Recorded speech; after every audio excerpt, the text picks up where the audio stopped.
rakyatnya kelaparan, tapi rajanya masih pesta. Itulah Rusia tahun 1917, dan dalam setahun semua itu runtuh, bukan karena invasi, tapi karena rakyatnya sendiri yang sudah muak. Awal abad ke-20, 1905, terjadinya peristiwa Bloody Sunday dan kekalahan Rusia dari Jepang yang memicu ketidakpuasan rakyat terhadap Tsar Nicholas II. Perang Dunia ke-1 1914 sampai 1917, keterlibatan Rusia dalam perang memperburuk kondisi ekonomi, kelaparan hebat, dan menurunkan kepercayaan terhadap pemerintah Tsar. Hari ini kita akan membahas revolusi Rusia, gimana sebuah kerajaan 300 tahun bisa tumbang dan lahir negara komunis pertama di dunia, Uni Soviet. Kenapa penting? Karena efeknya masih kerasa sampai Perang Dingin, bahkan sampai sekarang. Rusia dipimpin Tsar Nicholas II, sistemnya tsarisme, artinya semua keputusan ada di tangan satu orang. Gak ada parlemen, gak ada kebebasan bicara, kritik atau penjara, diasingkan ke Siberia. Tsar percaya dia dipilih Tuhan, jadi gak bisa salah. Penguasa otokratis, ia adalah seorang otokrat yang memegang kendali absolut atas negara, membuat seluruh undang-undang, dan memilih menteri sendiri. Pemimpin yang lemah namun keras, meskipun dikenal sebagai pemimpin yang kurang siap dan tidak tegas, ia bersikap sangat reaksioner dan menolak untuk mengurangi kekuasaan absolutnya, bahkan di era yang membutuhkan perubahan. Ketimpangan ekstrim, 1,5% bangsawan menguasai kekayaan dan tanah subur, sementara 85% rakyat, petani atau buruh hidup miskin tanpa hak politik. Ketidakadilan sistem, bangsawan bebas pajak dan hidup mewah, sedangkan rakyat diperas pajak berat, upah murah, dan kelaparan. Dampaknya, amarah rakyat akibat ketimpangan ini dimanfaatkan Vladimir Lenin untuk menggulingkan Tsar dan menghapus sistem feodal pada 1917. Kemiskinan dan kelaparan agraria, petani miskin, mayoritas penduduk adalah petani yang hidup dalam kemiskinan ekstrim. Meskipun kebudakan dihapuskan pada 1861, petani masih terbebani oleh hutang, pembayaran penebusan kepada pemilik tanah, kesenjangan lahan, 1,5% penduduk memiliki 25% lahan, menyebabkan ketimpangan penguasaan tanah yang parah. Kelaparan 1917 melanda di kota-kota besar akibat gangguan produksi pertanian dan sistem distribusi pangan yang hancur. Industrialisasi pesat pada akhir abad ke-19 hingga awal abad ke-20 terjadi hanya di kota-kota besar seperti Petrograd dan Moskow, meninggalkan sebagian besar wilayah Rusia tetap agraris dan tertinggal. Kekalahan Rusia dalam Perang Rusia-Jepang 1904 sampai 1905 adalah peristiwa bersejarah di mana kekuatan besar Eropa dikalahkan oleh negara Asia yang sedang berkembang. Didorong perebutan wilayah Manchuria dan Korea, Jepang berhasil memenangkan pertempuran darat Mukden dan laut Tsushima yang telak memaksa Rusia menyerah di Port Arthur pada 2 Januari 1905. Pemikiran Karl Marx tentang perjuangan kelas diadaptasi oleh Lenin menjadi ideologi revolusi Rusia 1917 untuk menggulingkan Tsar.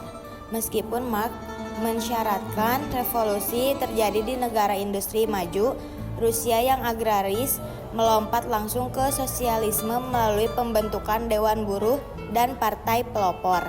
Namun, konsep pengelolaan kolektif Marx pada akhirnya berubah menjadi sentralisasi kekuasaan mutlak oleh Partai Komunis. Peristiwa Bloody Sunday 22 Januari 1905 adalah pembantaian demonstran damai yang memicu revolusi Rusia 1905. Tragedi ini terjadi ketika puluhan ribu buruh tanpa senjata berbaris menuju istana musim dingin untuk menyerahkan petisi tuntunan reformasi politik dan perbaikan kondisi kerja kepada Tsar Nicholas II. Namun, pasukan kekaisaran justru menembaki massa secara brutal, menewaskan ratusan orang dan menghancurkan total kepercayaan rakyat terhadap Tsar. Pembantaian ini menyulut kemarahan nasional berupa mogok massal dan pemberontakan di seluruh negeri, hingga memaksa Tsar Nicholas II mengeluarkan manifest Oktober yang menjanjikan pembentukan parlemen Duma. Peristiwa ini menjadi titik balik runtuhnya kekuasaan absolut di Rusia sekaligus gladi resik menuju revolusi 1917. Tsar Nicholas II terpaksa memberikan reformasi melalui manifest Oktober 1905 guna meredam mogok massal dan pemberontakan pasca Bloody Sunday. Reformasi terbesar dalam dokumen ini adalah pembentukan Duma, Parlemen Nasional, sebagai lembaga legislatif untuk membatasi kekuasaan absolut Tsar. Selain itu, dokumen ini menjanjikan hak-hak sipil dasar bagi rakyat, seperti kebebasan berbicara, pers, berkumpul, serta perluasan hak pilih bagi kaum buruh dalam pemilu. Meskipun berhasil menenangkan situasi sementara, reformasi ini terbukti tidak sepenuhnya tulus.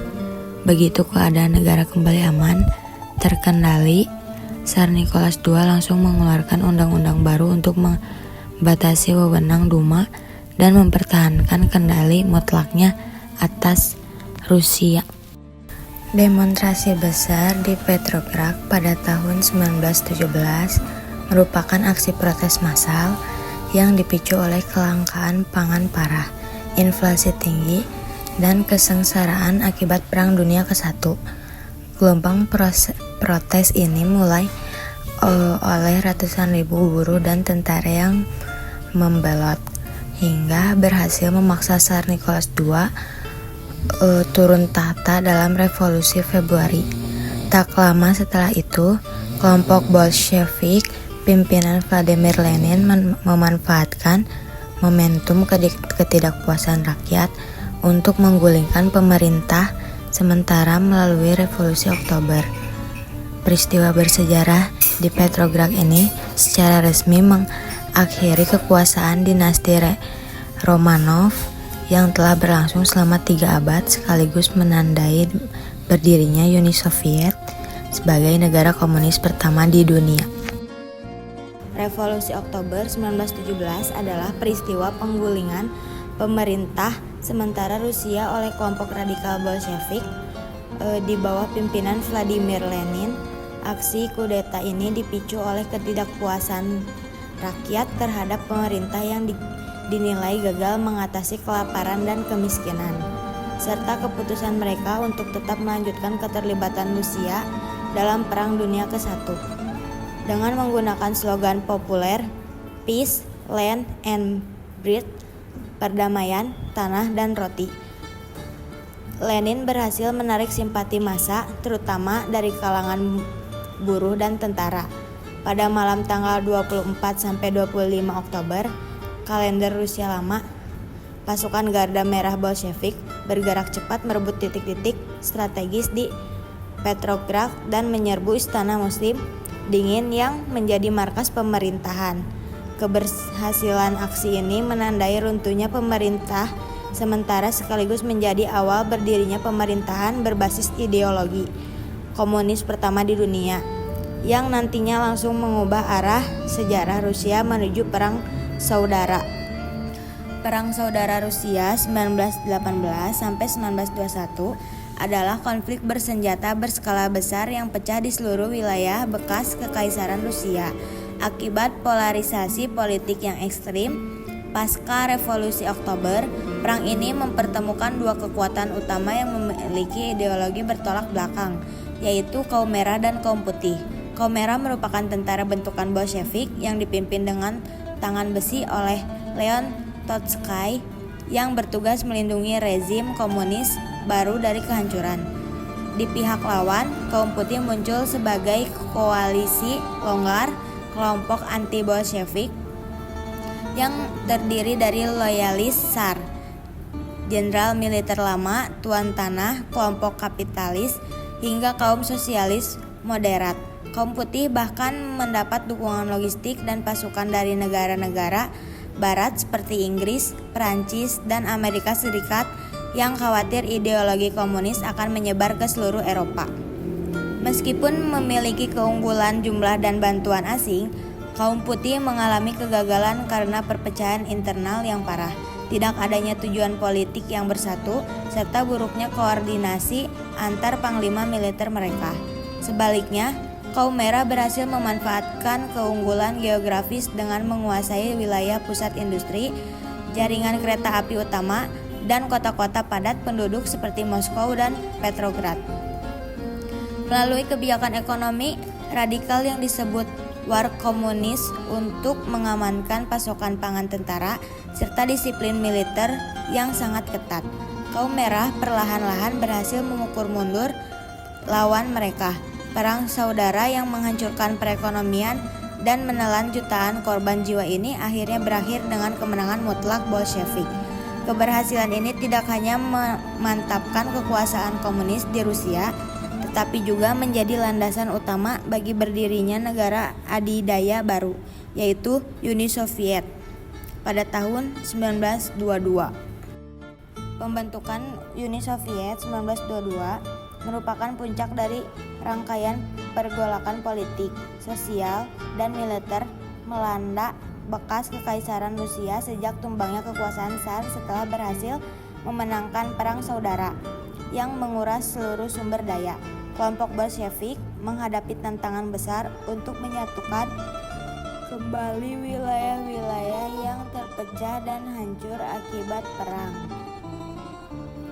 Di bawah kepemimpinan Vladimir Lenin, diputuskanlah untuk tidak sekadar mendirikan negara Rusia baru, melainkan sebuah federasi multietnis yang menyatukan Republik Sosialis Federasi Soviet Rusia dengan republik-republik Soviet tetangga, termasuk Ukraina, Belarusia, dan Transkaukasia. Melalui penandatanganan perjanjian pembentukan Uni Soviet pada tanggal 30 Desember 1922, lahirnya secara resmi negara adidaya baru bernama Union of Soviet Socialist Republics atau USSR atau Uni Soviet. Negara baru ini menorehkan sejarah sebagai negara sosialis komunis pertama di dunia yang dikendalikan secara total oleh satu partai tunggal, yaitu Partai Komunis. Segala aspek kehidupan mulai dari politik, sosial, budaya, hingga sistem ekonomi terpusat dikendalikan penuh dari pusat kekuasaan baru di Moskow. Sebagai pemimpin tertinggi pertamanya, Lenin langsung dihadapkan pada krisis kelaparan dan kemiskinan yang parah pasca perang. Guna menyelamatkan negara baru seumur jagung tersebut dari kebangkrutan, Lenin meluncurkan kebijakan ekonomi semi kapitalis, sementara yang disebut kebijakan ekonomi baru atau New Economy Policy langkah Strukturisasi ini berhasil menstabilkan situasi domestik dan meletakkan fondasi ideologi Marxisme Leninisme yang sangat kuat. Fondasi inilah yang kelak mengubah peta geopolitik global secara drastis dan menjadikan Uni Soviet sebagai salah satu kekuatan utama dunia sepanjang abad ke-20. Dampak politik runtuhnya otokrasi Tsar mengakhiri 3 abad kekuasaan dinasti Romanov secara absolut. Lahirnya negara komunis pertama, Uni Soviet, resmi berdiri sebagai kekuatan geopolitik baru. Sistem satu partai, Partai Komunis Bolshevik memegang kendali tunggal tanpa oposisi legal. Perubahan ideologi negara, Marxisme-Leninisme, resmi diadopsi sebagai dasar hukum dan konstitusi. Dampak sosial penghapusan kelas sosial, sistem feodal runtuh, gelar bangsawan dan hak istimewanya dihapus total. Dominasi kaum proletar, buruh dan petani kecil diangkat status sosialnya sebagai pilar negara. Sekularisasi massal, pengaruh gereja ortodoks dipangkas, asetnya disita, dan sekolah dipisahkan dari agama. Kesetaraan gender, perempuan mendapatkan hak hukum yang setara, termasuk hak kerja dan politik. Dampak ekonomi nasionalisasi total. Semua pabrik, bank, tambang, dan transportasi diambil alih oleh negara. Kolektivitas lahan, kepemilikan tanah pribadi dihapus, diubah menjadi lahan pertanian kolektif milik bersama. Sistem ekonomi terpusat, seluruh produksi, distribusi, dan harga barang diatur ketat oleh komando pusat. Penghapusan kapitalisme, sistem pasar bebas dilarang demi mengejar pemerataan ekonomi sosialis. Dampak internasional, penyebaran paham komunisme, membentuk Komintern Komunis Internasional untuk mengekspor revolusi ke seluruh dunia. Inspirasi gerakan pembebasan, membakar semangat kemerdekaan di Asia Afrika, termasuk menginspirasi tokoh-tokoh pergerakan di Indonesia. Munculnya ISDV atau PKI, populasi politik dunia, membela dunia menjadi 2 blok ideologi utama yang nantinya memicu perang dingin. Negara-negara barat awalnya memboikot dan intervensi militer ke Rusia, tapi lama-lama Uni Soviet diakui sebagai kekuatan besar. Diplomasi dunia jadi terbagi antara blok pro-barat dan pro-Soviet. Persaingan ideologi meluas jadi lomba senjata nuklir dan perlombaan luar angkasa. Contohnya Sputnik 1957 dan pendaratan di bulan 1969. Semua lahir dari rivalitas pasca revolusi ini. Perubahan sistem politik total revolusi. Rusia mengakhiri 300 tahun kekuasaan Tsar dan sistem monarki absolut, digantikan oleh pemerintahan Soviet yang awalnya berbasis dewan pekerja, tani, dan prajurit, lalu berkembang jadi negara satu partai di bawah Bolshevik. Transformasi ekonomi radikal, kepemilikan pribadi atas tanah, pabrik, dan bank dihapus. Ekonomi dikontrol negara lewat nasionalisasi, sistem jatah, dan rencana ekonomi terpusat. Ini jadi eksperimen besar komunisme dalam skala negara. Dampak sosial yang dalam ketimpangan feodal runtuh, tapi munculnya resepsi politik baru, perang saudara dan kebijakan, perang komunisme, bikin jutaan orang mati kelaparan dan konflik internal. Struktur masyarakat berubah drastis dari masyarakat agraris, feodal jadi masyarakat industri di bawah kontrol negara. Pengaruh internasional jangka panjang, revolusi Rusia menyebarkan ide komunisme ke seluruh dunia. Lahirnya Komintern gelombang mogok global, dan akhirnya pembelahan dunia jadi 2 blok ideologi yang memicu perang dingin selama 40 tahun. Revolusi Rusia bukan cuma ganti penguasa, tapi ganti fondasi politik, ekonomi, dan ideologi Rusia. Dampaknya nggak berhenti di Rusia, tapi mengubah arah sejarah dunia abad ke-20.